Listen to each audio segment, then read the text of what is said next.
Here we go. It's another installment of Ask Eddie and Anne, one that promises to be completely goofy tonight. I've already promised Anne that because I'm exhausted, I'm punchy, I'm loopy, I'm all of those things. And did I hear you say, Anne, that you were a little bit sleep deprived? Uh, no, actually, last night I went to sleep and then I woke up. So I took some like extra gabapentin and then I was like really, really groggy this morning. But I'm perky now. Okay, good. We like perky Anne. Yes. Yeah. Yeah. The gabapentin, I recommend CBN. What's That's that? all. I'll just leave that Oh, there. no, that's no. Not for me. I'm Oh, on well. I'm on 3 psych meds. Oh, So well. Okay. yeah. I Uh, try not to screw with the balance on that. okay. That's why Well, I don't I drink don't. anymore. Okay. I don't know Yeah. anything about that, but Yeah. you would know better than I. But this, anyway, that's all. Yeah. Let's Let's skip over let's the skip over that and move on. Okay. So, Um, okay, so I wanted to talk about something because it's come up like a couple times with people talking about our YouTube channel, and one of the things is they say is, that we could monetize it, which means that people we'd put ads into it basically. mm, And if we did that, the most we'd make probably for one video would be $18. So if one person donates $20 or we more, don't have to put ads. yeah, we don't have to put ads in, and also you get the digital version of Noir City Magazine if you sign up on our mailing list as well. And everybody's watching should be signed up on our mailing list because that way you get the invite to send in questions if you subscribe to our newsletter because we solicit through the newsletter. And then the other thing people have brought up is you can have your YouTube channel set where you can do like a subscription basically to the channel where you're just giving us money every month from doing that. But I would prefer that you just donate directly to the Film Noir Foundation. You can do the same thing and set up a monthly payment. And the advantage to that is we get all the money as opposed to having to split the money with YouTube. And also, once you get up, let's say you're doing $5 a month. Once you get to $20, you still qualify for the magazine. So there's that. And also, when you donate directly to us, that is tax deductible. So you do get a little break. So anyway, if you really want to support us, the best thing you could in the YouTube channel, they ask anything, is donate at filmnoirfoundation.org. And super easy. And if you want to make a monthly donation or something, you can do that. If you just want to donate one time, you can do that. And if you're interested in the magazine, donate $20 or more and sign up on the email list because otherwise we can't get the download to you. Okay. And I agree with everything you just said. That must be why you're the director of communications for the Film Noir Foundation, because I don't want to put advertising on this. People may notice that we are very, very particular about the advertising that goes in the magazine. It has to really be appropriate and applicable to what we do. One of the things I don't like about the internet is the way it's monetized. It's very tacky and inelegant to me. I don't like scrolling through stuff and seeing ads every 3 paragraphs, and it's super annoying. And I understand that you can do a subscription based thing, but exactly as you said, all the ancillary stuff we do at the foundation, we do to drive people to the organization and to funding the organization itself. That's why, like I always point out, if you give money directly to the foundation, you get the magazine in digital form, but the print edition, Amazon gets all the money. Yeah. So it really does. I mean, I'm not going to say it irks me because I'm glad people are interested in the magazine and they love the print edition, but it does kind of bother me when people say, "Oh, I'm going to wait for the print edition to come out." And it's like, well, then you're essentially giving the foundation $1, $1, and Amazon gets all the rest. Yeah. And until well, I'm beating a dead horse now because people have heard me say this a bunch of times. But yeah, I just don't want to clutter things up with advertising. We've been able to restore, almost 3 dozen films and put on film festivals and all this stuff without having to succumb to the cheapening of what we do through really tacky advertising, and I'll be even more blunt about it. I don't particularly, we live in a world where you have to make a deal with the devil all the time. Mm-hmm. But if I don't have to, I don't want to. I mean, some things you just can't avoid, but if I can not give money to Amazon and not give money to Mega or whatever the hell it's called, or whatever Twitter is called now, X and all this. I mean, it's like these people are trying to take over the world, and I don't really need to give them any more money. So I told you this was going to be a loopy show tonight, and we started out fast. So there you go. But before we get much further, I do just want to quickly say that we'll save the coming attractions for the end of the show. But at the top, I was in Phoenixville, Pennsylvania last weekend for Noir City, Philadelphia. And I understand several people said, why are you calling it Noir City, Philadelphia if it's actually in Phoenixville? Because if I said Noir City, Phoenixville, nobody would know where the hell it was. So, it's 30 miles or something outside of Philadelphia.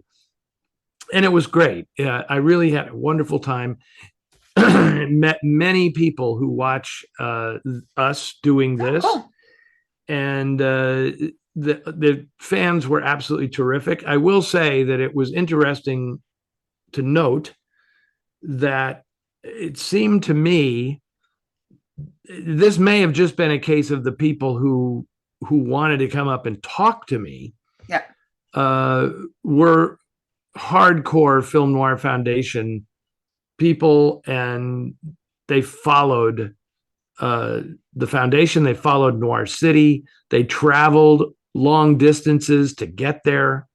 It really is amazing. I joked at the time that it's like, Noir City has become like the noir heads, like the deadheads, because people follow the band around, right? And all that was great. Attendance could have been a little bit better, but I think the weather was there was a big heat wave before I got there, and then the weather was really beautiful during the festival. And I think a lot of local people stayed out because they wanted to take advantage of the weather, whereas the people who had traveled some distance, they came for the show, so the weather didn't matter to them. So it was really great, and the venue was terrific. And a real example, I'm going to go there again. Okay. A real example of how a vintage movie theater, properly maintained and run, can totally revitalize an area. Yeah. Because the Colonial Theater, which is where The Blob takes place, if you've seen The Blob, that's the theater in The Blob. And the week before I was there, they had Blob Fest, where, of course, how great is this? They show the movie, and the scene in the movie where the blob gets into the movie theater and like oozes through the projection booth and into the auditorium. They show that, and then the entire crowd in the auditorium gets up and runs out screaming into the street. Awesome. To make it like a live event. It's just fantastic. And I'm happy for them. They did really, really well. They had taken over the building next to the theater as well. And so they expanded. And so Noir City was in the old venue, and Barbie and Oppenheimer, or Barbieheimer, was in the new half of the theater. And so there was a lot of business going on, and the place was really happening.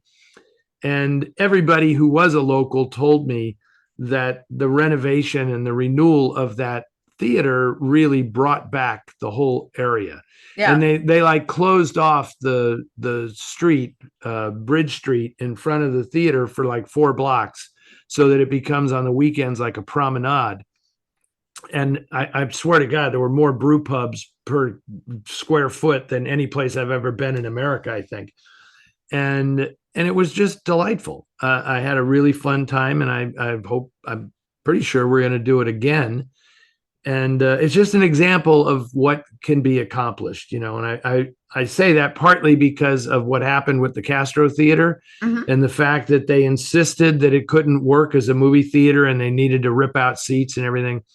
Well, the Colonial Theater is just like it always was. It looks like it looked when the Blob attacked it in 1958. And they do concerts there, and they do other kinds of shows, and it's a performing arts venue as well as a movie theater. And you know, they showed Oppenheimer and Barbie. Yeah. And they showed Noir City at the same time. And you know, this week they're probably having a concert. Yeah. So it's possible to do all of that stuff, you know, without having to tear out the seats and change the integrity of the theater. So it's too bad that San Francisco, which used to call itself the city that knows how, yeah, you know, is now the city that forgot how to do anything. Yeah. So there, I said that. Now we can move on to our questions. Okay. Yeah, and I was just gonna say. And cheers to everybody. I'm. It's really warm, and I'm having one from my cocktail book. Okay. I'm having mint tea. Yay! But I am gonna go ahead. Mint. Nice. Yeah, I am gonna go to the 4-star though, because they're doing. I guess there's a restored version of the Wicker Man now, so I'm gonna go see that. The real Wicker Man, not the remake. Yeah. Christopher Lee on the big screen. I can't wait. Very nice. Very nice. I saw your email about that. So I hope I get a chance to see that as well. Okay. So this is from Liz. Eddie and Ann, your question from the last podcast on serials. Okay. So this was from February. So people said you didn't talk about serials in your last I know. podcast. We do run a little behind, but we try to answer everybody's question. We want to answer your questions. Don't worry. We'll get to it. From the last podcast on serials got me to ask this. Do you think The Crime Does Not Pay short series is a precursor to films like The Naked City? Liz, I think it's a precursor only in that I believe that the people who did, Naked City to me is not a primo example of film noir, but it is an example of a policier or a police procedural, as they call it in this country. And I honestly think that The Naked City and films like that were a response to the Crime Does Not Pay series, which were a little too moralistic. And I think that I don't really think there's a sense of authenticity in the Crime Does Not Pay shorts like you found in Naked City. So some of them kind of feel kind of noirish, but you got to remember the whole point of that series. It was all about the square up. Yeah. And it's all right there in the name, you know, crime does not pay. And a lot of those things, you know, they were sanctioned by the FBI and by law enforcement and everything. So I know that some noir films came out of that. Like The Prowler was actually, the guys who wrote the story for The Prowler had originally written a story for one of the Crime Does Not Pay shorts. I think it was called The Gun in His Hand. And you know, then they saw which way the wind was blowing and adapted it differently to turn it into what would be more like a film noir. So, and you know, the Naked City is a police procedural. And you're going to see this in the next issue of the Noir City magazine, which is a true crime issue. It's all about true crime. Since it's so popular right now, we're taking a look at what did that mean back in the classic noir era? What movies were based on true crimes, and how could you do it without running afoul of the production code? So Naked City is a precursor to every cop show ever made, including Naked City, which was a cop show in the 1950s, right? But those Crime Does Not Pay shorts are more like crime-based morality plays that are very often, you know, they focus on the protagonist doing the wrong thing, but in a way that you just know they don't ask you really to empathize with those characters, which is to me the crucial difference between film noir and those things. Yeah, well, I think the Naked City also, frankly, drew a lot on. There's several old time radio shows that would have the stories every week would be based like on true stories and stuff like that. And I think that Naked City was very much, you know, that was more of an inspiration for Naked City than the Crime Does Not Pay shorts. I would agree. I would agree. Yeah, and if people want to read that next true crime issue, Eddie, how do they get the magazine? You donate at least $20 to the Film Noir Foundation, and then you will receive the digital edition of the magazine in your email inbox. Or you can also buy the issue through Amazon when it comes out in print. We let the donors get the issue a couple of weeks ahead of time before it's available through Amazon. Yeah. I apologize for how long it took for the last issue to come out. There was a total screw up that I was really, primarily it was my fault. But it was very difficult to fix the problem with Amazon. But it's fixed now, and the last issue is available, and the next issue will be readily available. And I'm very, very excited about it. I've read all the contents of it. I write a rather extensive piece about, it's like an overview of true crime in the noir era. And our new editor, Imogen Sarah Smith, man, am I happy to have her on board. She's writing a great feature about the look of crime, like how it was depicted on screen in various eras and generations. And there's just a lot of really great material in this issue. So, and of course, the reason we did it is to tie it in with the current obsession for true crime on, you know, every cable show, streaming service, podcast, everything is true crime now. So we thought we would go back and take a look at how we got here by investigating it in mid 20th century America. And one of the episodes of Poker Face does something very clever with True Crime Podcast, actually. I'll just leave it at that because I don't want to give it away for people who haven't seen the episode yet.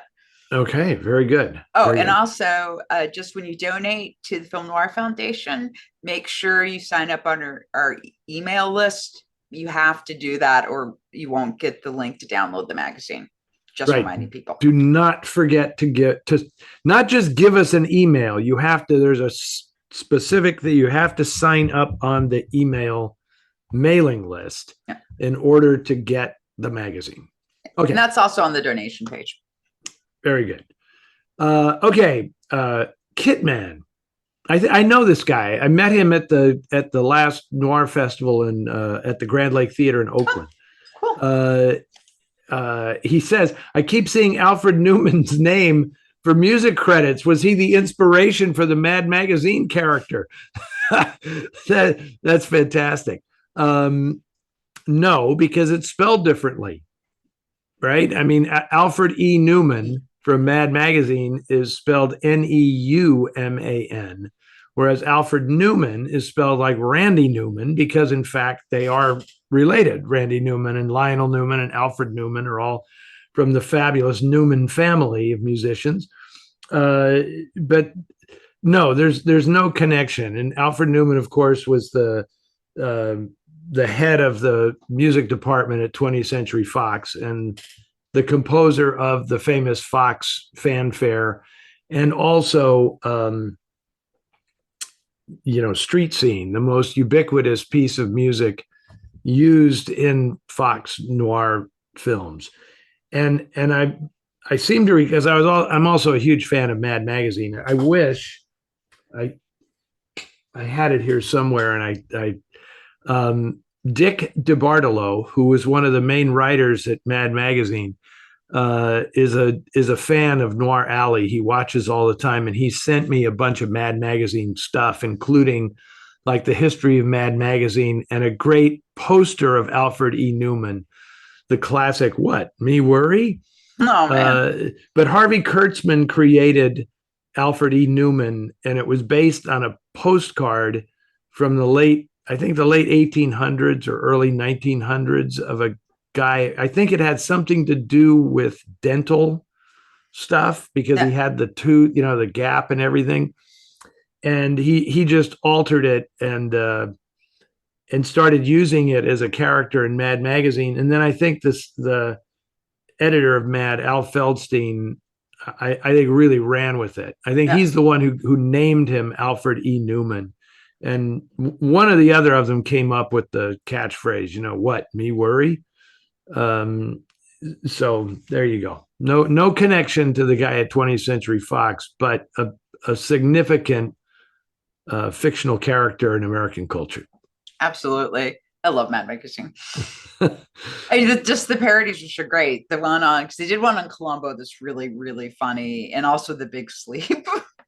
I would argue that Mad Magazine is the single most influential publication for my generation in America.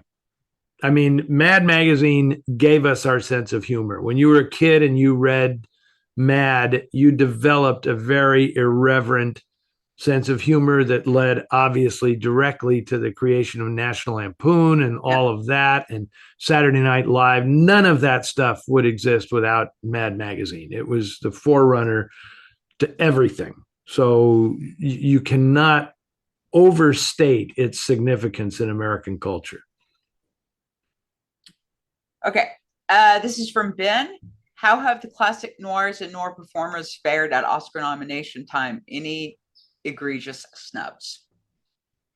I don't know if Ben has heard previous shows where I go off on how little I care about the Oscars. I don't really. So that's preamble to say I don't really track it, so I don't know. I know that I think the only person who has won an acting Oscar for a noir is Ronald Colman for A Double Life. And I don't think anybody at the time called it a film. Nobody called it a film noir at the time. But for some weird reason, it doesn't often show up on lists of famous noir films, although it totally is.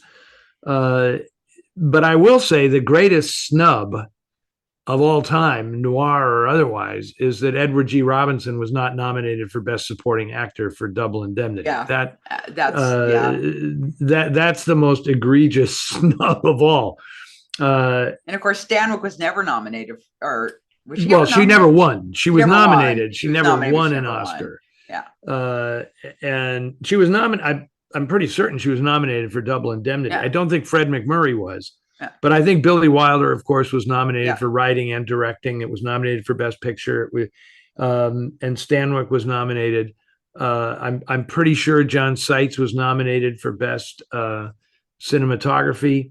But the fact that Edward G. Robinson was not nominated, when I would put that among his best performances ever, even though it's not the lead role. He's incredible in that film. It's one of the most indelible supporting characters of all time. Did he ever win for anything? I don't think so. Yeah, and what you forgot Joan Crawford? Yeah, oh yeah, Joan Crawford won, of course, for Mildred Pierce. Yes, and she was also nominated for. She was nominated for Possessed, and she was nominated for Sudden Fear. So she did very well when it came to noir. Yeah, most of her Oscar nominations were for noir films. Robert Ryan was nominated for Best Supporting Actor for Crossfire. Gloria Graham, I think, was nominated for Crossfire as well. She was. But I just know those because I've written so much about those films. Right. I can't help but know that stuff. Yeah. But I don't really keep track of it. So there may be other examples of performances or certainly when it comes to writing, there's a lot of films that were nominated for Oscars that qualify. Oh, yeah. And if you actually read our TV listings, in case you guys don't know, well, I write them every month. If you go to our Film Noir Foundation, at filmnoirfoundation.org, and go to the news page, there's a tab for TV listings. So anyway, and there's always a TV listings of all the noirs that are playing on TCM. And if they've been nominated for an Oscar or even won something, I put it in the description of the film. So anyway, if you're ever curious, there you go. At least you'll know that once. Well done, Anne. Okay, moving on. This is Jenene, wants to know why Alfred Hitchcock's Notorious is not shown any longer. I think it's Hitchcock's finest film, and definitely in the noir genre. And the film Sleep My Love from 1948 with Claudette Colbert, Don Ameche, and Robert Cummings. If it's in the vault, any possibility of it ever showing? I recall seeing that one as a fairly young girl and never forgot it. Well, Jenene, I hate to tell you, I showed it last year at the Noir City Festival in Oakland. It's the second time you've shown it. The second time I have shown it in the Bay Area. I've shown it other places as well, because it was an independently made movie. And Mary Pickford, in fact, it was Mary Pickford's production company that made that film. And as such, it did not have the protections of a major studio, and it was restored, however, by the UCLA Film and Television Archive 10 or 12 years ago, and it did not have to be a Film Noir Foundation restoration, thankfully, and it's around, and I'm hoping to show it on TCM one of these days. As for Notorious, there may be some kind of weird snag, because that's a Selznick picture released, I'm pretty sure, through RKO. And sometimes there's complications with that when it comes to broadcast stuff. But, Criterion put out a beautiful edition of it a couple of years, like 4 years ago. And there's another, what are you laughing about? I'm sorry, I just thought about the scene in High Anxiety that they parody from that movie, with the camera moving into the the famous shot. Sorry. I don't know why. I haven't seen High Anxiety. Oh God, I love that movie in quite a while, but I might have to give it another watch one of these days. It was so, Mel Brooks is so smart. He's so sophisticated about filmmaking that he would do a parody of a camera move. No, and it really says something about him as a filmmaker. He produced The Elephant Man, for God's sake. People may not know that, but yeah. Anyway, so Notorious is available, and if it's your favorite Hitchcock film, it's $20. What's holding you up? And there's also another version. They both came out like in the last, I'm going to say like the last 3 or 4 years, the Criterion one, and somebody else put it out as well. And coincidentally, I was just checking it out a couple of weeks ago to see if there was a big difference between the two quality wise. And people seem to think it's, if you want the bonus features, go the Criterion route. And if you don't need the bonus features, do the other one. But the image quality on the movie is the same, which is good to know, because it's hard to find a good 35 millimeter print of Notorious. Yeah. And when I have shown it in the past at noir festivals, or even when TCM showed it at the Classic Film Festival 5 or 6 years ago, it wasn't a very good print. And it was kind of shocking that a Cary Grant, Ingrid Bergman movie wouldn't have a good print. But this tells you what you need to know about the state of the business. Is companies save their money to do a digital restoration of the film so they could put it on physical media, as opposed to restoring it in 35 millimeter on the off chance somebody would want to show it. Because at this point, that would be me. Yeah. or somebody somewhere in the world, but it obviously wouldn't have as much financial impact as putting it on a Blu-ray. So it is available now on Blu-ray. And I just wanted to just give a shout out to how great Key Luke is in Sleep My Love, because he wasn't listed of the people in that movie, but Key Luke's in it. If you're a Key Luke fan, I am. It's a really good role for him. In fact, that whole sequence, which does not have to be in the film, about Robert Cummings and his buddy, his Asian buddy who's getting married, is pretty phenomenal. Yeah. And Douglas Sirk directed that movie, and you can't go wrong with a Douglas Sirk film. Yeah, absolutely. And it really is a terrific movie. I like that movie very, very much. Claudette Colbert made another noir film around the time that's very, very similar, called The Secret Fury, that I am showing in September on Noir Alley. And it's interesting. It's a crazy movie, and it's very interesting, but it is not as good at all.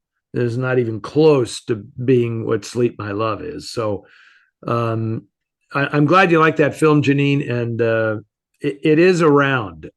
Now, see, that's what's funny. Here's how interesting that you would ask this question. And Notorious, you can't really see in a good 35 millimeter print, but you can buy it on a Blu-ray. Sleep My Love is not really available in digital form, but you can see a beautiful restored 35 millimeter print of it if you follow the Noir City festivals. I think I'm even showing it. I think I'm showing it in LA at the upcoming Noir City Film Festival at the Aero Theater in Los Angeles. We'll talk about that at the end of the broadcast, though, Ann. Okay. And I just want to let people know, in case they're wondering, because people a lot of times will ask us, but so Noir Alley is not going to be on during August because it's Summer Under the Stars, but Eddie's coming back in September. And by the way, on our TV listings page, if Noir Alley is not showing, I always put a little article at the top explaining why Noir Alley isn't going to be on that month. So if you're ever wondering, like, why isn't it on, you can always check out our TV listings page, and I'll have a little article at the top. I don't mind being preempted by Summer Under the Stars, but I don't like being preempted by 31 Days of Oscar. I'm just going to lay it out there. I'm not a big Oscars fan. I don't believe art's a competition. And I know that this culture, people are insane for everything has to be a competition. Yeah. And whatever. I don't know. Some people love it, but it just, I get squeamish. I actually get squeamish watching the Oscars. I just don't enjoy it anymore. I mean, it's never the same since they stopped doing the Debbie Allen pieces. Debbie Allen is a choreographer, if people don't know, and they used to be these like they used to be so great because they were always so insane, and now it's just like people just singing on stage is so boring now. They can't figure out what they want it to be, because they want it to be a big celebrity show. They want it to be entertaining for the people in the audience, like it's a big party for them. But then there's this, gigantic audience around the world, and those people are being very snarky and laughing at a lot of it, justifiably so in many ways. And it's not my cup of tea. Let's just say that. Yeah. Anyway. Okay. Your turn. And this is from Nick. I think Phantom Lady isn't merely overrated, it's awful. Really, none of it rings true. Just one example, early on when he returns home to find the cops and his dead wife, isn't he the least bit curious how the cops got to be there? Not only how they got into his apartment, but what alerted them to the murder. He doesn't ask. The whole film is weak, I think. Most especially Franchot Tone. Interested if you agree. Do you agree, Eddie? I think Nick, you're getting off on the wrong foot here, because right in your first sentence, when you say, second sentence, none of it rings true. This is Cornell Woolrich we're talking about, right? Yeah. I mean, you are not Cornell Woolrich does not write police procedurals. He writes nightmares. Mhm. That's what Cornell Woolrich writes. And I have said this when I wrote the introduction for The Bride Wore Black. I said, the latest edition of it, I said, don't look for sense in these things. Nightmares don't make sense, right? When you have a nightmare, all you know is that, oh my God, this is, it's compelling and it's scary and it's off the rails and I can't believe this is happening. And it has nothing to do with reality. And that's not what he was trying to do. It's all about fear and weirdness and dread and terror and all this stuff. The fact that it doesn't always make sense is part of that. Mhm. That's part of what's unnerving. It's like, this doesn't actually make sense, but the fact that the cops are there, no, that doesn't matter to me at all. I mean, no offense, Nick. If you don't like the movie, you don't like the movie, but you shouldn't be looking for explanations that don't interest the author in the least. Like, how the cops got there doesn't matter. You fill in the blanks yourself. Like, a neighbor heard a scream, called the cops. The cops are there. The cops, they showed up. Maybe they talked to they lived in an apartment. Maybe they talked to the building super or something and they got in. I mean, that's the point. It's like, why bog down in minutia and detail just to say, oh, that's realistic? Because realistic has nothing to do with the work of Cornell Woolrich. Yeah, last week somebody asked me if I ever thought about getting a tattoo, and I said, yeah, I wanted "First You Dream, Then You Die" tattooed on my back in Gothic script. That's pretty good. I think, hasn't somebody now made a movie of that title? I mean, that was "First You Dream, Then You Die." Yeah. That was, and for people who don't know, that is the title of Cornell Woolrich's biography, written by Francis Nevins. Because he found that written on a scrap of paper by Woolrich. Right. And just an amazing turn of phrase there. And that just about sums it up, I think. Yeah, that's him in a nutshell. And I do agree. It's very, Franchot Tone is tricky in that movie. Mm-hmm. I mean, he overplays it. Mm-hmm. And I'm not exactly sure why. So it's easy to say that's a bad performance, right? But once they make the decision, and this is very much a Joan Harrison thing, she was the producer of the film and a protege of Alfred Hitchcock. Once she made that decision, like, we're going to let the audience know who the villain is, to amp up the suspense, because then it's like, why doesn't she realize it's him? And so he's doing all this crazy stuff with the eye and his mannerisms and all this to tip you off, so the audience is saying, why doesn't she see how screwy this guy is? It was a risk.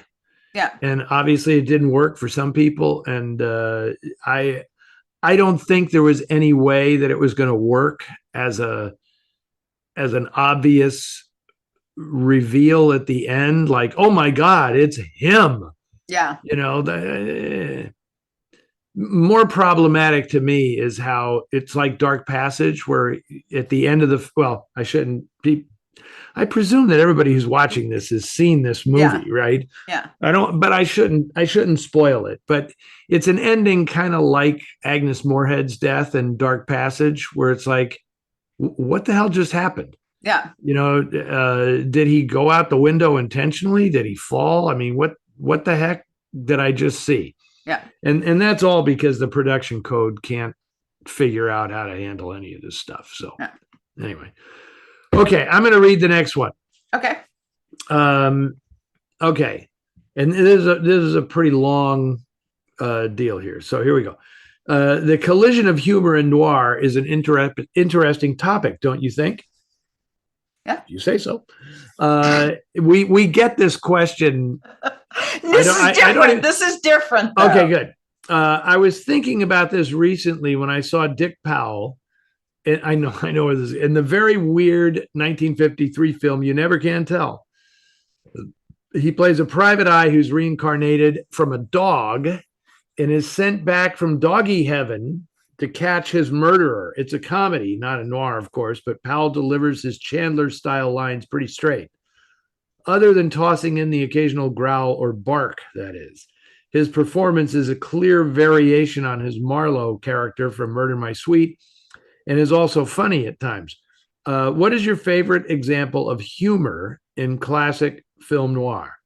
Would it be Bogart trading caustic barbs with Bacall, or the amusing exchanges between Stanwyck and McMurray in Double Indemnity, or Joan Bennett in Hollow Triumph? Since you take that as your tagline, it's a bitter little world. What do you think? Oh, and this is from Kingpin Johnny, whom I just met. Oh, when I was in Phoenixville. He came to the whole thing. He came to every movie. Hi, Kingpin Johnny. Very, very nice guy. Oh. He's from Doylestown, Pennsylvania. And he sent us some photos, which I am going to post on our Facebook page. I just haven't had time to do it yet. All right, cool. Cool. Well, here's the thing, and I can't wait to hear your examples, Anne, but the thing about humor is there are two ways to go. There's comedy and there's wit. Yeah. And the things that Kingpin Johnny cites, the dialogue in The Big Sleep, the dialogue in any Billy Wilder film, not just Double Indemnity.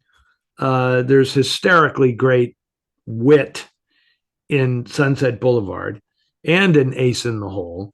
All those things to me are examples of witty writing, where you're never, and you can still have, you can be on the express route to hell and still be witty. You can still be funny and witty. It's not comedy. That's not comedy. Comedy is Rex Harrison in Unfaithfully Yours is comedy. I mean, when his murderous intent turns absolutely absurd, becomes absurd slapstick humor, that's comedy. Or Jack Carson in The Good Humor Man, where the whole plot is a straight noir, but because he's a good humor man, there's a comedic element to the whole thing. And then you throw Frank Tashlin into the mix, who wrote the final screenplay, and you have, buzzsaws cutting open, the covers of swimming pools, and, Jack Carson frozen in a block of ice sliding down the street in the gutter. That's comedy. So as far as the humor goes, I mean, I love the wit of the writing. Yeah. And it does not get better than Billy Wilder's. So, I like the repartee in the movies. It always amuses me. And while there are distinctive examples of noir comedies, it's really the witty humor that I appreciate the most. Yeah. How about you? Any Laura, which is hilarious. I love Laura, especially when Shelby and Waldo Lydecker are just bitching at each other. It's so fun. That is good catty humor. Yes. Yeah. And also all of it. I mean, Lydecker's one of the best. I mean, the dialogue written for him is amazing. And of course, his delivery is like perfect. How about you? Ever met a woman who wasn't a dame or a doll? Yeah. Well, and Dana Andrews says, yeah, what is it? A dame in Washington Heights once got a fox fur out of me. I always loved, for a beautiful girl, for a beautiful, intelligent girl, something about you've managed to, oh God, what is it? Surround yourself with a remarkable selection of dopes. Yeah, that's a good one. And I just showed Oh God, I'm drawing a blank now on the full line, but I love it at the in the midst of all of the incredible cataclysm at the end of The Lady from Shanghai, Everett Sloane's line when he says, you know, you shouldn't have killed me, sweetheart. You're gonna need a good lawyer. Yeah. You know, as he's dying on the floor. That's it's just the last word. yeah, that's such a great line. And then I think the Maltese Falcon is hilarious. Oh, absolutely. I mean, what do you want me to do? Learn to stutter? Yeah.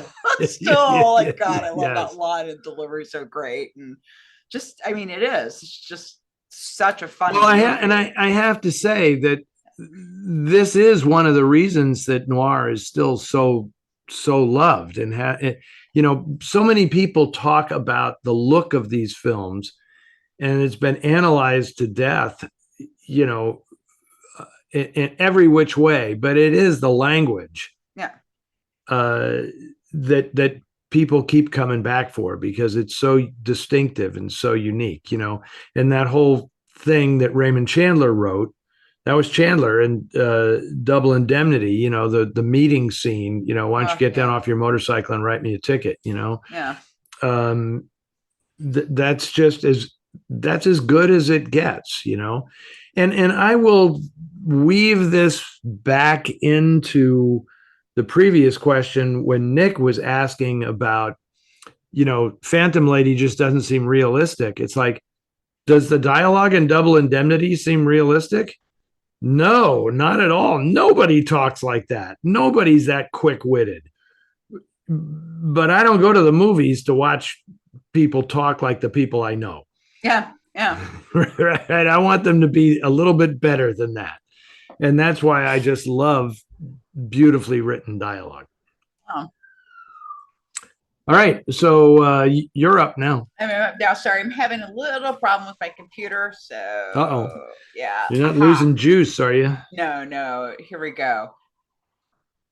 Oh, by the way, if people haven't seen You Never Can Tell, they need to see that. That's such a great movie. Jeff from Brooklyn. On the show recently, Eddie and Anna discussed dogs of noirs. It was a woof woof segment. How about the villains of film noir? Is there an actor that's played a villain more than in one? Has it played a villain in more than one film in noir movies, and the performance was memorable? Ruff, ruff. The dog noises were written into the email. That's not. They were, and it's interesting that I'm going to assume that Jeff, welcome to the party, Jeff. Because if you're asking, is there an actor who has played a villain in more than one film noir movie? I hear our loyal listeners all across the world yelling out names right now. But none is being yelled any louder than Raymond Burr. Because Raymond Burr was like the heaviest of the heavies. And yes, but there were plenty, right? I mean, sometimes they bounced around between villains and good guys, you know, like Charles McGraw, who would play a villain, but then he'd be a cop in the next movie, or William Conrad, who played very much like Raymond Burr. I mean, they were big plus-size dudes who were in dozens of noir films, usually playing the villains, and then when they transitioned to television, they were the good guys. Yeah. Right. And of course, William Conrad was also a good guy on radio. I mean, he was. Yeah. Well, he's Marshall Matt Dillon, for God's sake. Marshall Matt Dillon. People don't know that. That originated on the radio, and he was Matt Dillon. And I do want to let people know that in a upcoming issue of the Noir City magazine, I will be writing a rather eye-opening profile of William Conrad that is long overdue, because his son Chris has been a regular attendee of the Noir City Seattle Film Festival. And quite a while ago now, we sat down and Chris gave me a really amazing interview about his dad that has some really interesting aspects of his life that I will be sharing with people in an issue or two when I actually get the time to write the damn thing. He was actually in my radio group in Seattle. Chris was? Yeah. Yeah. Great guy. He was a big supporter of Reps, which was this enthusiast Puget Sound that I belonged to. Yep. Wonderful guy.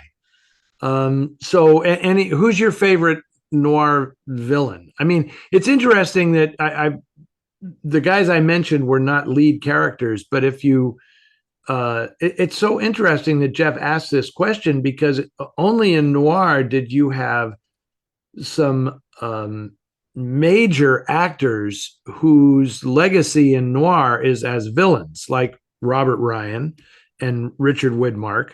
I mean, they're known in film noir for playing the bad guys multiple times. I mean, I can't. Anyway, well, Panic in the Streets, Widmark is a good guy, but before that, everything was a villainous role. Yeah, and I think I mean, Leonard Krieger, I think, was really great. Yeah. I mean, he only did a couple, but he was really fantastic. And unfortunately, wanting to get out of that typecasting is what literally killed him. Yeah. So he's definitely, I think, because he could also sometimes hit some really sympathetic notes too, which made him really interesting. But then in oh God, I'm blanking on this one with Betty Grable. Jeez. I Wake Up Screaming. I mean, he is completely terrifying in that, and there is nothing redeemable about him in that character. Yeah, and he uses that really quiet voice so well when he, creepy. Yeah, and that character was actually based on Cornel Woolrich, but correct. Physically, from his physical appearance in the novel was based on Cornel Woolrich. Right. He's not like that. He doesn't look like that at all in the movie, but his character's name is Ed Cornell. Yeah. And it was a tribute to him. Right. Because he's such a great writer. So so Laird Krieger, I think, and also I really like of course Peter Lorre in Green Street. And they're also interesting because they also play some roles that were more sympathetic. Right. In noirs as well. I mean, if you look at all the things they did, it's a really interesting, because they kept getting paired up. It's a really an interesting series of movies. Well, they kind of bounced around as well. I mean, back and forth between being villains and being heroes. I mean, I love the movie Conflict, because Bogart's the villain and Sidney Greenstreet is the good guy. Yeah. And it's a really interesting change of pace, Yeah, I really like that movie, actually. Love for the casting. And then I think there's been some, I think Barbara Stanwyck's played some remarkable villains in noir too. Absolutely. And not just way beyond a femme fatale in those roles. Phyllis is a monster. Yeah, I mean, it's funny that she's so I just saw a thing on the internet, and I'm embarrassed to say I clicked it.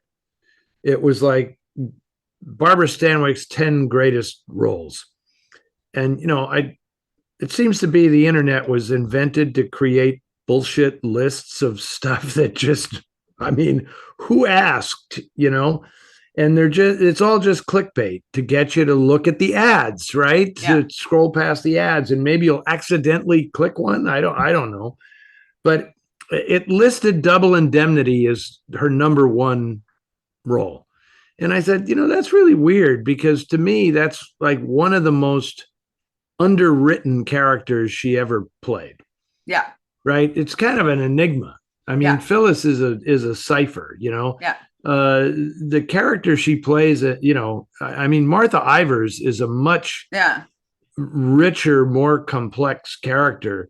Or Leona Stevenson in Sorry, Wrong Number is an incredibly complicated character. And I mean, virtually Double Indemnity is the great noir film, but her role in it is not as good as other parts that she's played, as far as I'm concerned. Oh, no, I agree.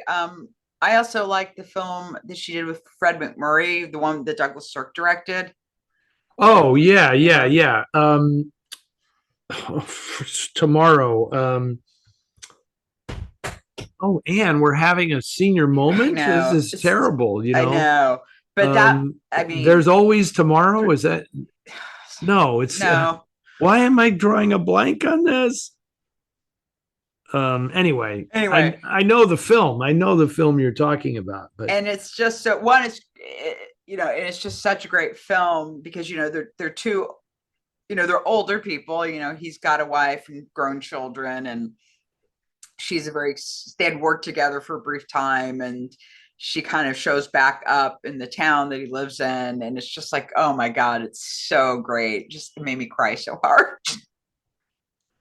And but yeah, so you know, and that character is really like, because she plays someone who's really an ordinary person, and I think Stanwyck could actually play ordinary people and be very believable, you know, because not all actors can do that. They can't really come across as someone that you would actually meet in real life, you know. And she was, I mean, because to me it's sort of like, you know, it's like I see this stuff about Mess Mickelson, and like I saw this like headline about how he could never play a good guy, and it's like, you do realize he has this huge career in Denmark. He's like one of the greatest actors of his generation. That's so weird. I don't understand that.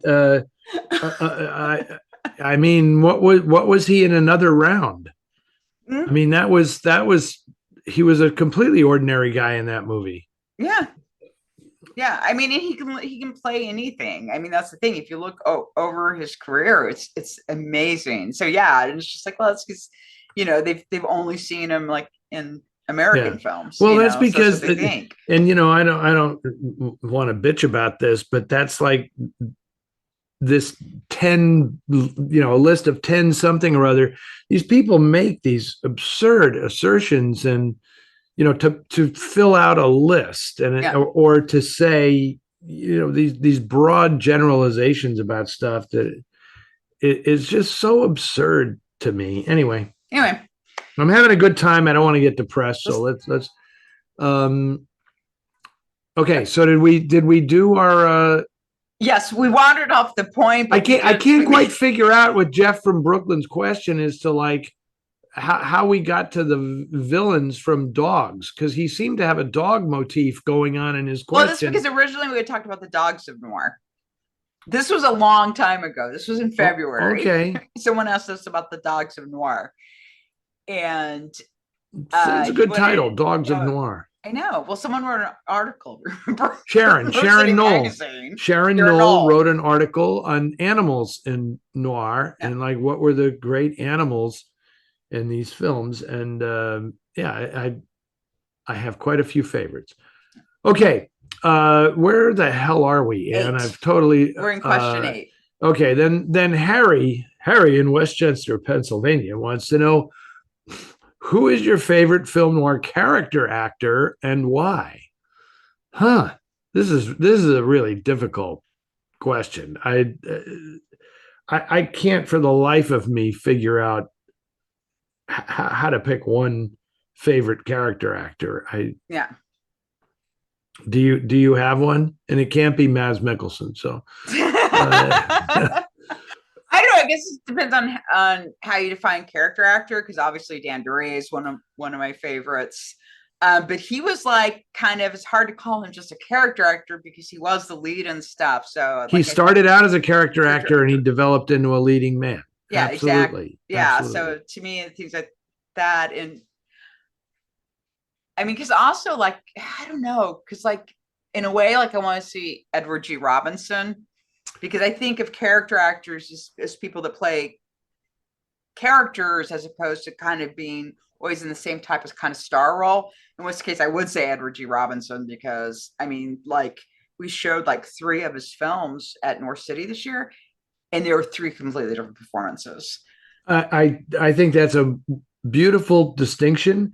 Everybody would say Edward G. Robinson was the most unlikely leading man in Hollywood history. But when you think about that, it's like Robert Mitchum was a leading man. Yeah. Edward G. Robinson is a character actor. Yeah. Robert Mitchum could never do what Edward G. Robinson did on screen. Robert Mitchum was fully aware of that, right? Yeah.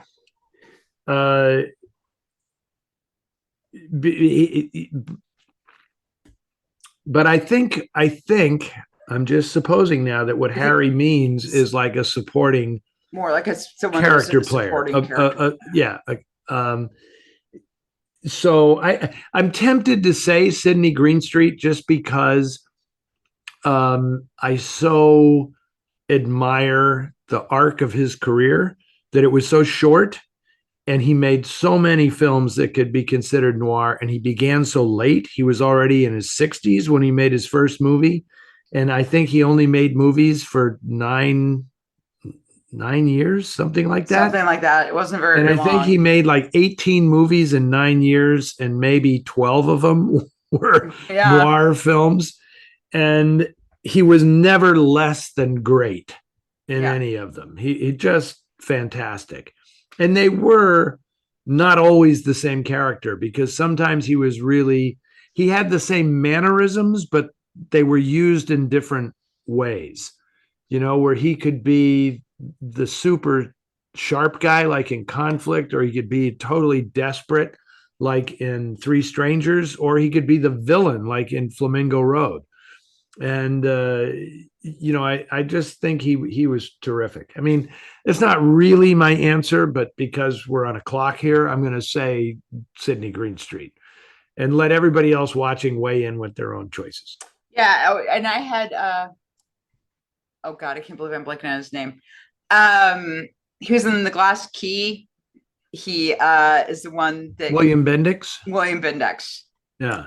Especially if you've heard his radio show. I don't even know if you guys know this, but he had a very famous old-time radio show, which was comedy, which I am also blanking on the name of, which is really embarrassing. The Life of Riley. Life of Riley. Yeah. It was Life of Riley. I was going to say Riley. I said, no, it's not Riley. No, it's The Life of Riley. It's The Life of Riley. Okay.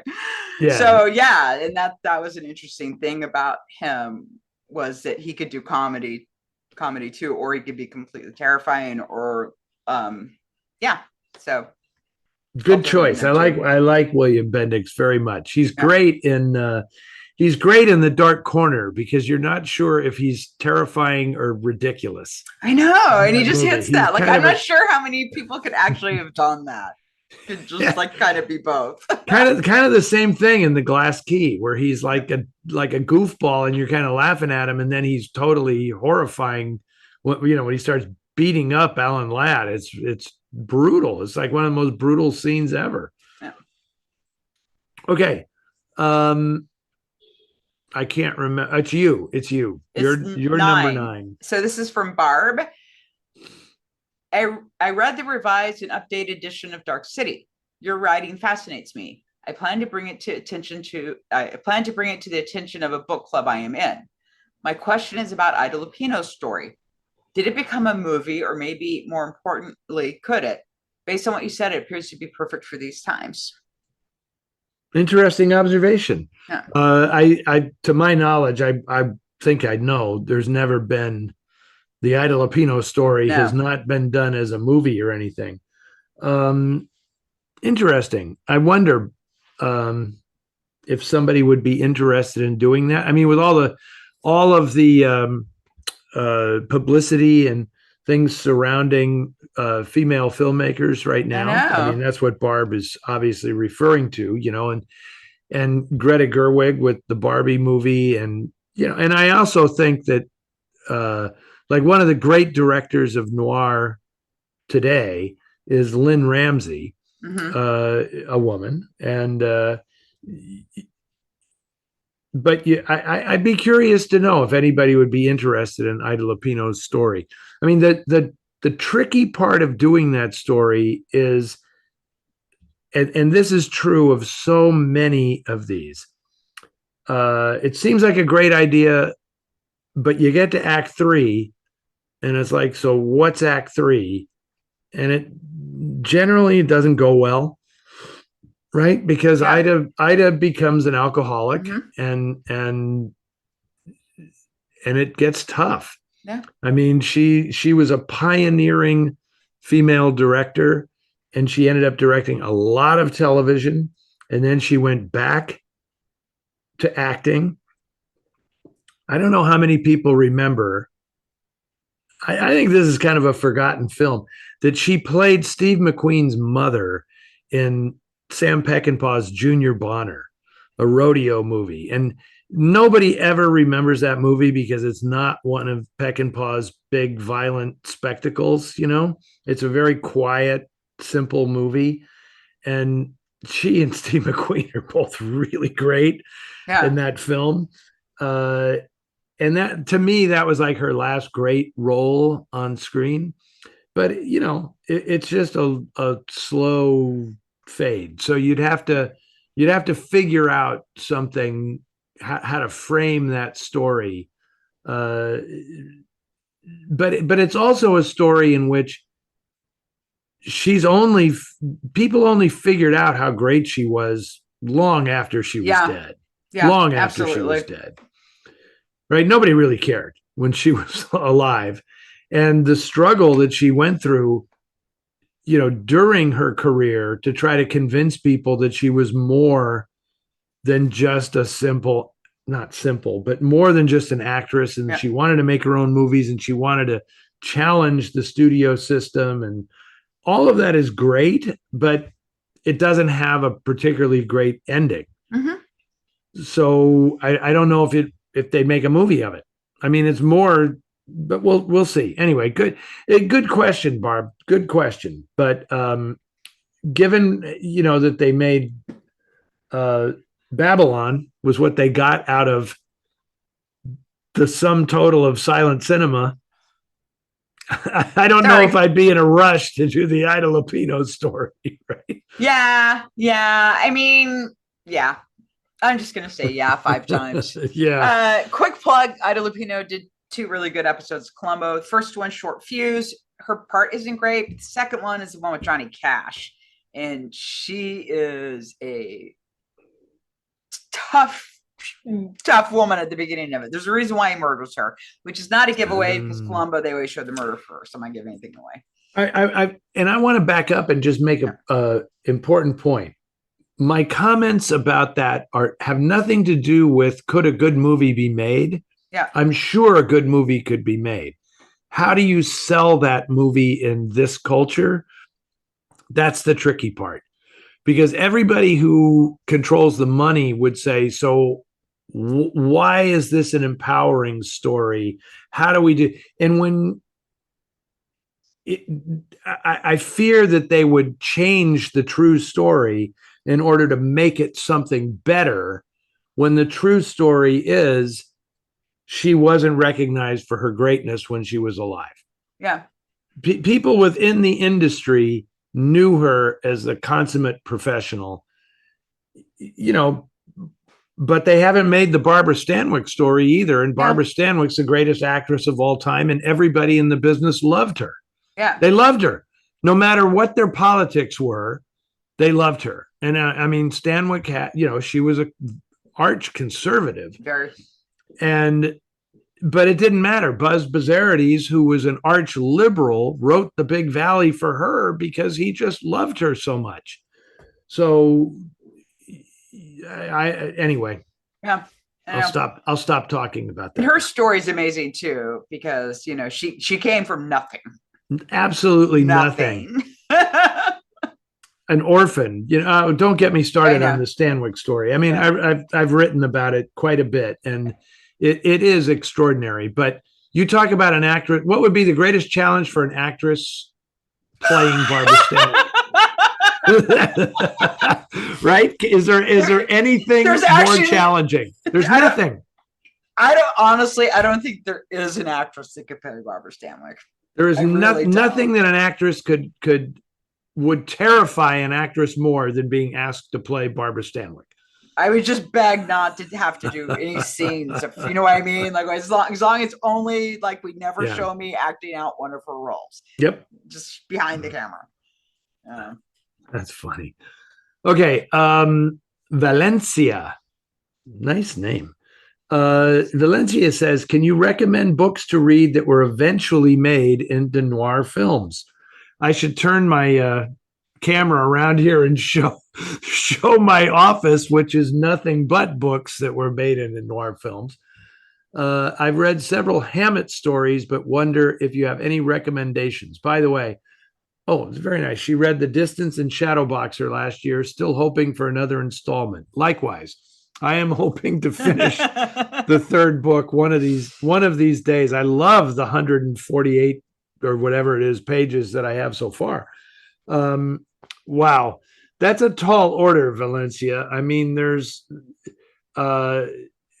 over the course of doing this show, it seems, Anne, like we have talked about many books that, and rather than be specific about a book, I mean, I would just say, read Hammett, read Chandler, read Kane, read Jim Thompson, read Patricia Highsmith, read Dorothy B. Hughes.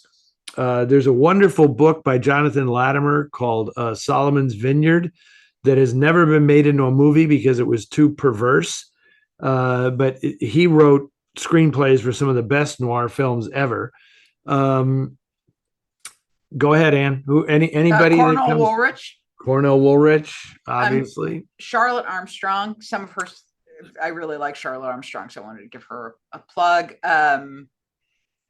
Then Armstrong's books that were made into noir films were The Unsuspected and Mischief, which was made into Don't Bother to Knock. And she also wrote the short story that became Talk About a Stranger, the kid noir, where Billy Gray plays the kid who accuses his neighbor of killing his dog.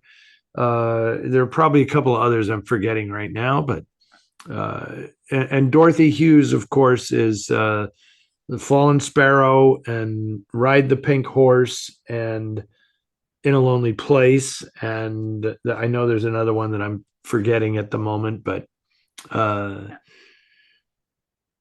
and all the Highsmith, read all the Highsmith stuff, because she's had a few turned into movies in this country, but overseas they've made a ton of her stuff. And also a lot of the Jim Thompson stuff, those are French films. Yes, except in when was it? In the like 90s, when all of a sudden there was this incredible outpouring of novels. I mean, of movies based on Jim Thompson novels. And George Simenon. Do not forget George Simenon. Oh my God, how could we? Has probably had more movies made from his books and stories than any other writer in the 20th century. I mean, he surpasses Woolrich even in the number of films that have been based on his books. I just got to plug In Case of Emergency one more time. I love the book and I love that movie so much. Yeah, it's fantastic. And also, if you're into, because some people are into the noir, some people are into the detective stories and the procedurals and things. Great, one of the greatest detectives of all time. The Maigret books are fantastic, and the television series, I think it's been done a few times, but I really like the Bruno Cremer, the series that he did playing Maigret. He was fantastic, and the shows are very noir and very slowly paced, which is perfect, because these aren't keyed up action-packed things. These are character studies and very slowly developing studies of human behavior, and great stuff. Plus, I always find his relationship with his wife really beautiful. It reminds me, and actually, I guess because it's kind of because you get to see them interact. I love the way they interact. So sort of like, the way Columbo always talks about his wife is sort of like how this is how I would imagine their home life being, which are, in these stories, you actually get to see his home life. And just, I always kind of wonder, do you think that Simenon's Maigret novels were an inspiration for Columbo? I mean, there's definitely some similarity there. Definitely. But no, I mean, Columbo really came from Crime and Punishment. I mean, that was the inspiration for the character, the way he wears down. Yeah. The cop wears down the killer in that. And that was actually what their inspiration was for creating the character. I see. I didn't know that. That's interesting. Yeah. I don't know why I think everybody knows that.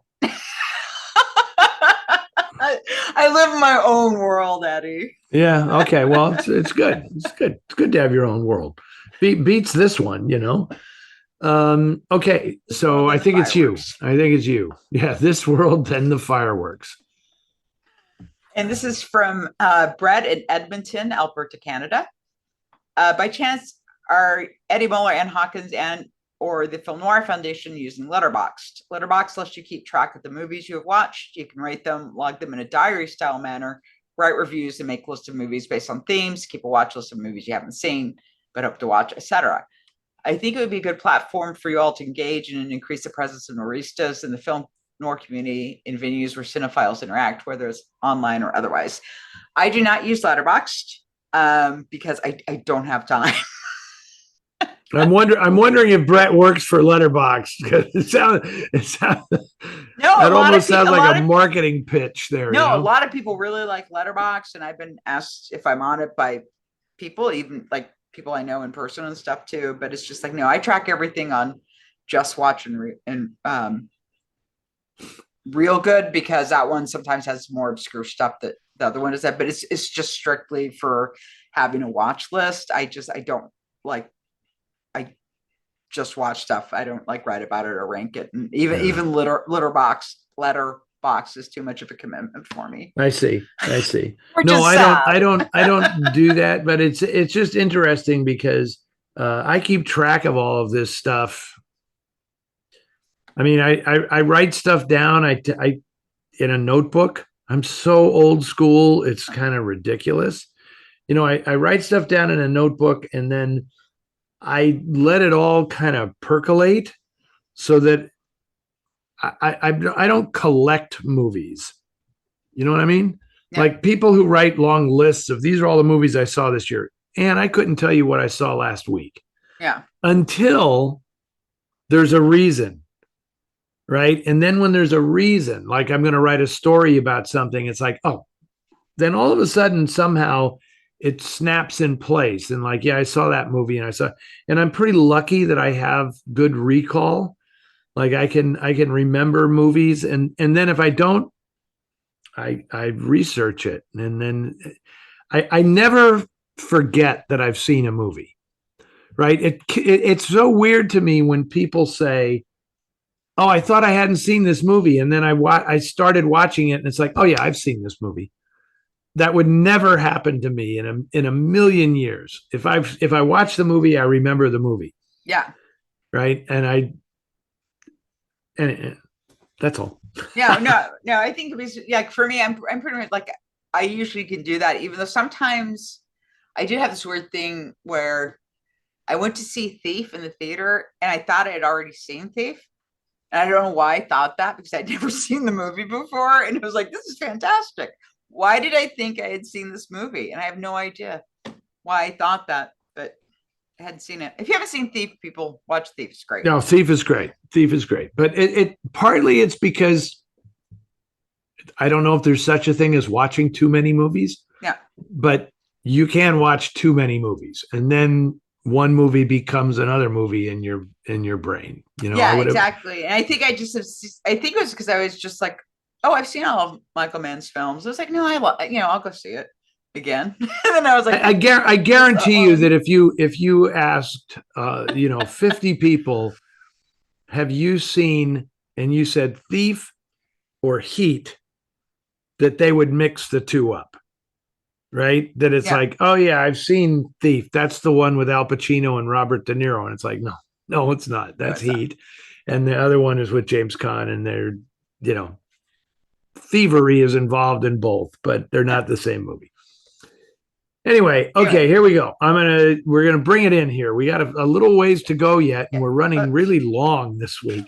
Yes. Okay, William says, we're meandering. Oh well. William wrote a short screenplay, 6 pages, for a present day noir, which he sent to the Santa Barbara International Screenplay Awards for analysis only. They gave it a favorable score, but I think it would have been higher if they'd read it as a film noir. I don't think the reader recognized it as a film noir, or they would have brought that up in the analysis, which was quite thorough and pretty insightful. I'm not trying to become a screenwriter. I've got a few short films in me, and that's it. But what I'd like is for it to possibly be seen by an aspiring director to consider using it to showcase their film noir chops. My question is, if you're trying to write a screenplay reflecting the aesthetics of film noir, is there an organization I can send it to that can judge it for what it is? Says William. The answer, William, is no. I'm sorry to say that, but I'm going to be very blunt about this. The answer is no. And I also think you're barking up the wrong tree if you think that people who are reading scripts need to have a grounding in a particular aesthetic to appreciate the script. I mean, that's just the luck of the draw, you know. If you, I mean, I've written novels, I've written plays, I've made films, I've done all of this stuff, and you cannot, absolutely not, have the expectation that you are submitting it to someone and they would have had a different impression of it if only they knew this, because it just doesn't work that way. All that matters is your work. You can't say, but you know, didn't you see the parallels to Double Indemnity? I guarantee you, Lawrence Kasdan did not sell Body Heat because he said it's a modern Double Indemnity.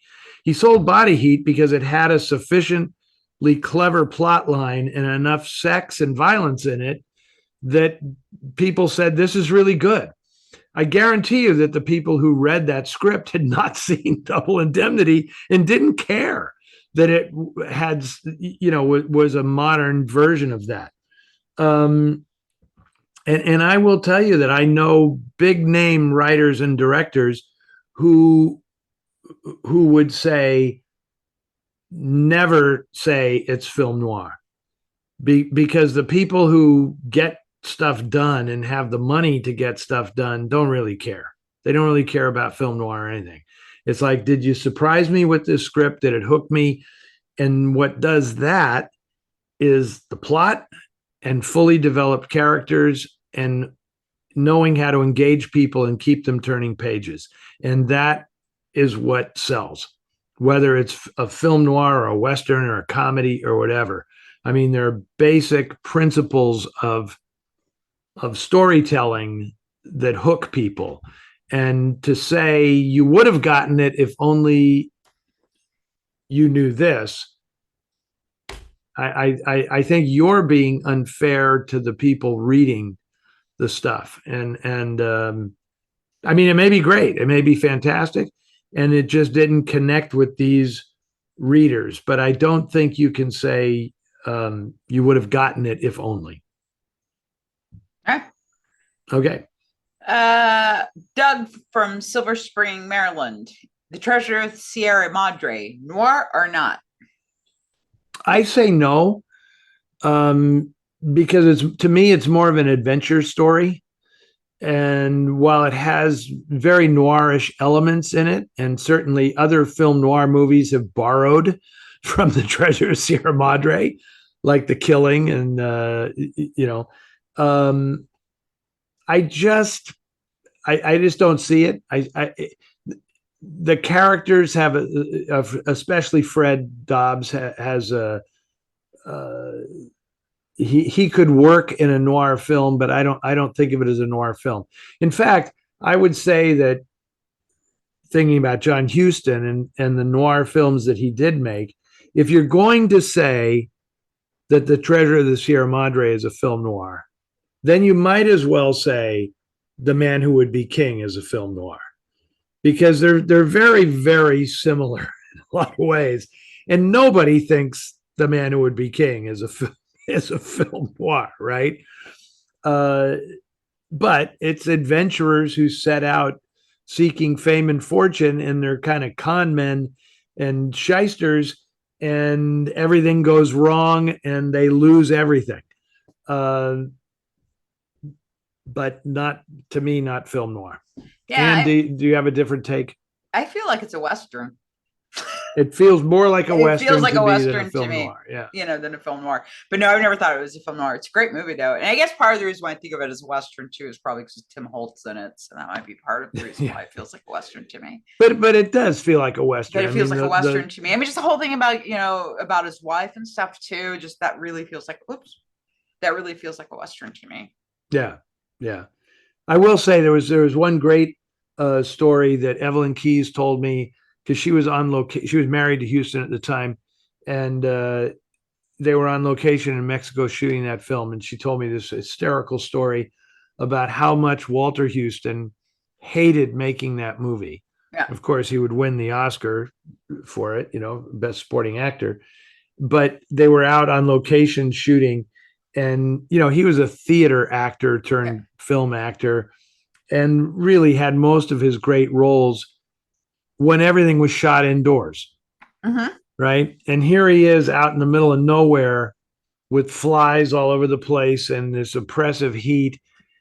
And he's like angry as hell. And he stands up and he screams, "Acting is a profession not meant to be performed out of doors."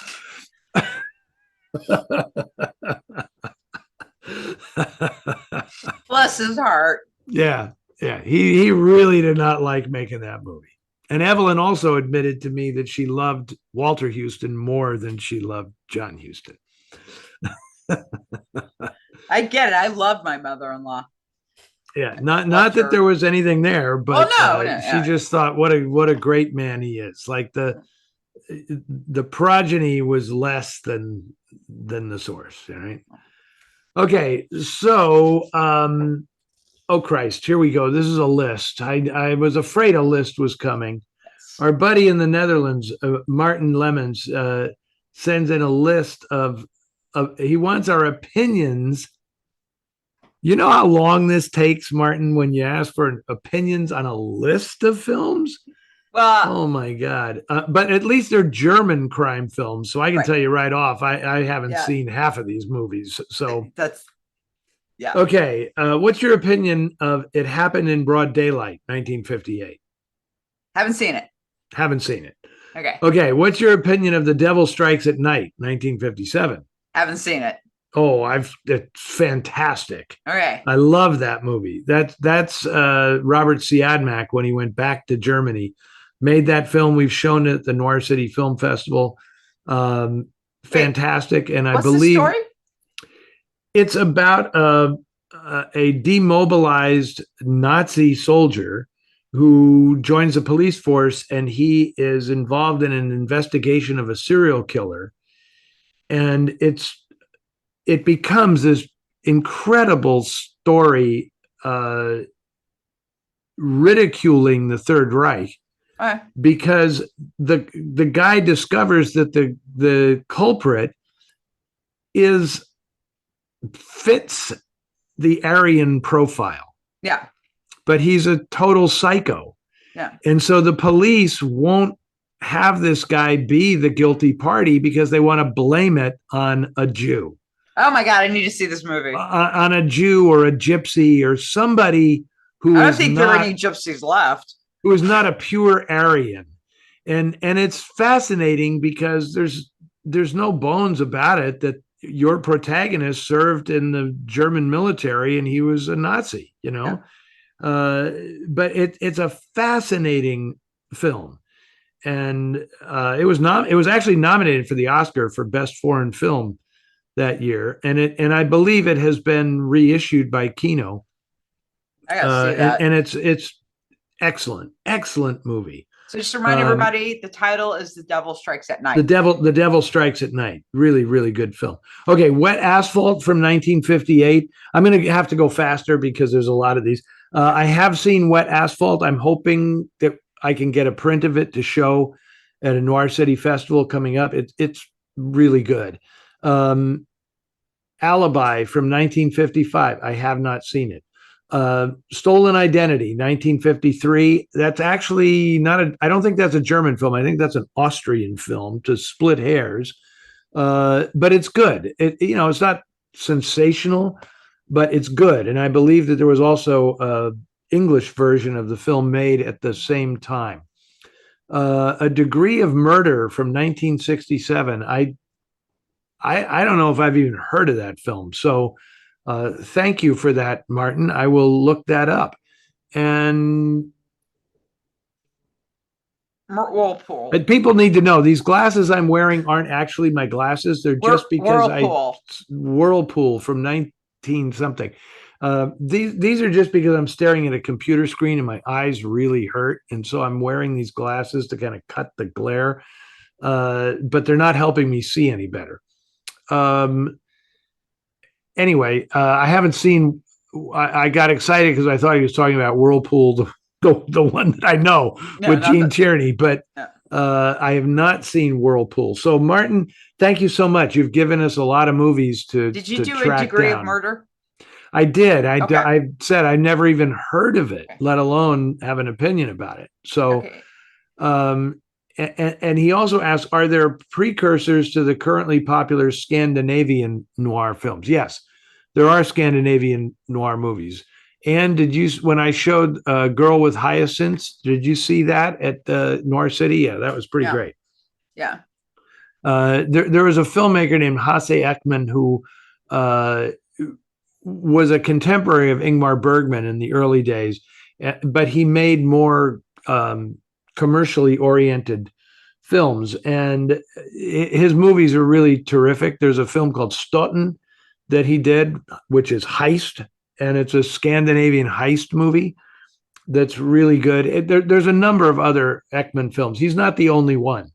And of course, I showed. Did you see Death is a Caress? I like that a lot. Yeah, that was a lot. Yeah, that was a Norwegian film from 1949, directed by a woman, Edith Karlmar, who was one of the most prominent directors in Norway at that time. And I was just fascinated by that film. I would love to see it restored and actually get back in circulation, because it was just really, really intriguing how it was a Scandinavian take on a James M. Cain story. Yeah. Anyway, so thanks.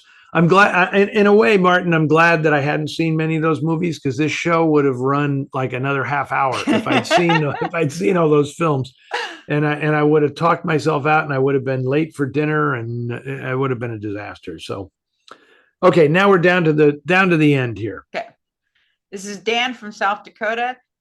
Dear Eddie, did you ever have the chance to meet either Siskel or Ebert and talk about movies with them? Did they share any special insights about movies with you? No, I never met either of those gentlemen. I know a lot of people who knew Roger, but no, I don't know any critics. I know Leonard Maltin very well, and Leonard has been very, very good to me over the years, and is just the greatest guy in the world. But beyond that, I really don't know. I mean, I know a lot of people who write about film, but not critics who are that well known, So I wish I had more to say about that, but I'd certainly give those guys their due, because when they created that, I'm forgetting what it was called now, what was their show called? The thing they had on PBS, was it called At the Movies? At the Movies, yeah. At the Movies with Siskel and Ebert. Yeah, Save Us the Aisle Seats, Save Us the Aisle Seats, yeah. That was a big deal. It was a big deal. Oh, right? No. I mean, because, when Halloween first came out in 1978, Halloween, it was like panned, but there was a really good review of it in the Village Voice. And then Ebert wrote a really great review of it, was a huge proponent, and that really made a difference. And then that's when it really, because it was sort of like touring around, and then it became like the most successful independent film for like decades. Yeah. No, Roger Ebert, I mean, to me, Roger Ebert was, and I don't mean to, I'm not diminishing Gene Siskel in any way, no. But Roger Ebert was a very, very important critic in this country because he elevated cinema for the average person, right? He made people feel smart by not being a smart aleck or being too intellectual about. I mean, come on, the guy wrote Beyond the Valley of the Dolls. He wrote the screenplay to Beyond the Valley of the Dolls, right? Yeah. And I mean, he had a great sense of humor, but he also understood movies and he understood why people liked movies. And he was very, like my friend Carl Franklin, when he made One False Move, that movie got no traction until Roger Ebert wrote about it and said, this is one of the great crime movies of the last, 25 years or something. And that got that film distributed. And I appreciate it when film critics can do that for artists and for a movie, when they are champions. And quite honestly, I feel that way about Leonard when it comes to my work, because Leonard reviewed all the film books I wrote when I was just starting out. And you may remember he had a regular gig on Entertainment Tonight, and he also was the film critic for Playboy magazine. And Leonard reviewed every one of my books in Playboy magazine, alongside other really big, significant releases. And it made a huge difference, in my career. And Leonard is just the nicest, most down-to-earth, regular guy who just knows everything. He knows everything about movies. Yeah. And he really loves movies, which I think Roger Ebert did too. I mean, when they have a general love, and they're not like, I mean, they appreciate really good films, but they also like appreciate genre films and stuff. Like if it's well made, it's a good film. And it doesn't necessarily, you know what I mean? That they can hold like admiration for art films and stuff, but also for genre pictures, if they're done well. You know what I mean? Like absolutely. Everything doesn't have to be like a friggin' art film to be great. They can see the greatness and stuff that's, a studio release. I totally agree. I mean, we're going off on a tangent now, but it was always interesting that, like, I know there are a lot of devotees of Pauline Kael, and I appreciate the fact that, I wish that there were film writers. Imogen Sarah Smith is one of these writers to me today. I mean, I think she is every bit as good as Pauline Kael, frankly. But it was so interesting to me that when I look back at some of her reviews, how she could totally miss a film because she couldn't get out of her own way, because she had her own opinions about things. And it was like, there's something commendable about that. But then when you miss, like, she gave a really lukewarm review to Chinatown when it was released. And it's like, how can you not see how great this movie is? I mean, and that just always amazed me. She was kind of lukewarm on Taxi Driver when it was released, but she raved about everything De Palma did. He couldn't do anything wrong. And it was like, I'd go see some of De Palma's movies are like, this is like weird. This is just an exercise in something. I'm not engaging with this film at all. Anyway. Yeah. I mean, some of his stuff, I mean, I know, like I said, my favorite film of his is Obsession, which I think is because it's got so much emotional impact in it, which is not always in his films. Which is not always his strong suit, Well, that's a Paul Schrader screenplay. Paul Schrader brought a lot to that, Yeah, absolutely. Writing's important. You bet. Okay, we did it, Ann. We did it. We got through this. Okay, I want to go out making one quick pitch. And obviously, I don't know when does this go up? August 3rd, Thursday, August 3rd. Okay, tomorrow night, if you're in LA, please come out to the Aero Theater to see the opening night of the Noir City Film Festival, our 24th year in Los Angeles, because we're not actually in Hollywood this year. We're in Santa Monica. But it'll be 10 days. And Alan Rohde and I will be hosting the whole thing. I'll be there on the weekends, and it's going to be a lot of fun. So please come out for that. And then I want to give one last pitch to people who are in the Bay Area to come out on August 8th to see me at the Vogue Theater in San Francisco with Christine Madrid French, who has written a terrific book called The Architecture of Suspense, about architecture in the films of Alfred Hitchcock. And we're going to just be in conversation at the Vogue Theater. We're not showing a movie or anything. But there will be apparently some cocktails served. I will be signing my Noir Bar cocktail book, and Christine will be signing her Alfred Hitchcock book. And I know it's going to be a really intriguing conversation, because it's going to, we've talked about this, doing this for a while, and we're going to cover a lot of ground in this conversation about things that I don't normally speak about publicly, having to do with San Francisco and film preservation. Basically, the theme of the evening, once we get our book stuff out of the way, is going to be about cultural preservation in contemporary America. Yeah. And so if that intrigues you at all, please come on out.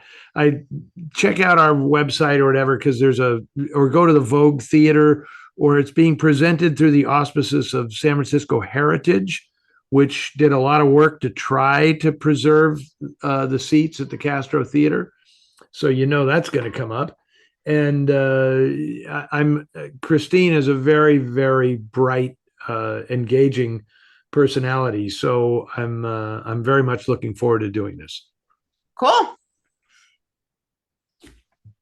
Okay. That's it. We got through it. Man, that was like a 2-hour episode or something. Yeah. Apologies, guys. guys. That's usually the normal amount of questions we do. We just were having focus problems. I warned you. I warned you right at the beginning that I was going to be goofy and loopy and off the rails. So remember, if you're watching this on Facebook and you get tired, it will be on YouTube the next day. Exactly. You can tap out and watch the rest of it on YouTube if this is too long for you to watch on Facebook. Okay. Very good. Okay. I'm going to go have another drink now and make myself some dinner. And I will see you next time, Anne. I will see you next time. Have a good one. Okay, you too. Bye. Bye.